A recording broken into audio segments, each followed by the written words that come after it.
Dumela bakulu, the Nyame Tijan is here. Ndadzoka zvekare nhasi kwamuri muri yeZimbabwe. Ndine nyaya ndikuyandika kubatira panapa nyaya iri kuti President Emmerson Mnangagwa has warned that law enforcement agents are prepared to deal with unruly elements working with unfriendly states to disturb peace and security ahead of the 44th SADC summit of the head of state government summit to be held in Zimbabwe. So muri yeZimbabwe nyaya iri panapa ndiyekuda so pane mashoko nemakunga ngati kumbotenderera ekuti SADC yacho ikauya tichapedzerana. Zvinhu zvaingotaurwawo nemaZimbabweans akawanda vamwe vamwe vachingotaura vari pasocial media, but tiri kuona kuti this regime yakataka kupanika manje yabva yati vanhu ava vanogona kuti shinga zvechokwadi because unoziva kuti zvinofungwa nemunhu hazvinzwisisiki. So panapa nyaya iri kuitika ndeyekuti pari kuzonzi vakuru ava vari kutaura kuti aiwa tikuzviziva tiri ready. So nyaya yemabudiriro iri kuita yese panapa ndikusangana nayo iri kunzi President Emmerson Mnangagwa has warned that law enforcement agents are prepared to deal with unruly elements working with unfriendly state to disturb peace,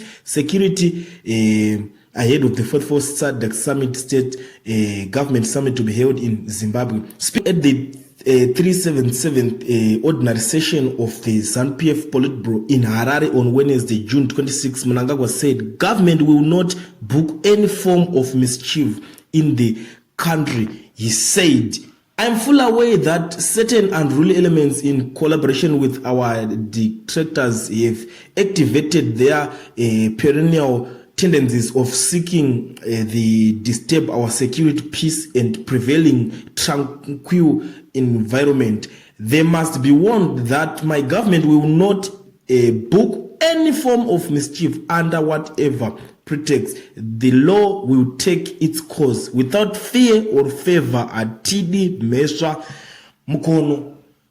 You know, Zimbabwe ndozvairi kana dzanyaya dzeidzodzo ukangonzi wango as long as uda kudisturb this current regime iriko muri yeZimbabwe ukangoitanga wango chikora kamutemo kana kuti wangokuwandira mutemo uringopesana nezvaunenge waita zvingonziwo kana kuti lese uda demonstration kana kuti wangokuwandira kamutemo mbijana unopinda mukati enda ubudi ndo zvazvitori vanotanga ndipo unoona kuti mutemo yavo inenge yakushandiswa ipapo vanokuza saka panapa ndipo nyaya iri kutaurika kunzi anenge angoita any funny mistake ipapo zvinhu zvisina basa rese, but isusu tinongotangoonera kuti ipapapa ameno kana iwo mahead of states acho kuti vanenge vachine zvavanogada kuoneswa bhozo unongoziva nyaya dzemuZimbabwe pangori pangonzi SADC ichauya but SADC yacho kuuya kwairi kutoita i44 summit avaromba kutoita chair weSADC ndo incoming chair weSADC wazvona. Saka papa manje vari kutya kuti maZimbabweans vanogona kuvashinga, maZimbabweans vanogona kungovakanganisa kuita izvozvo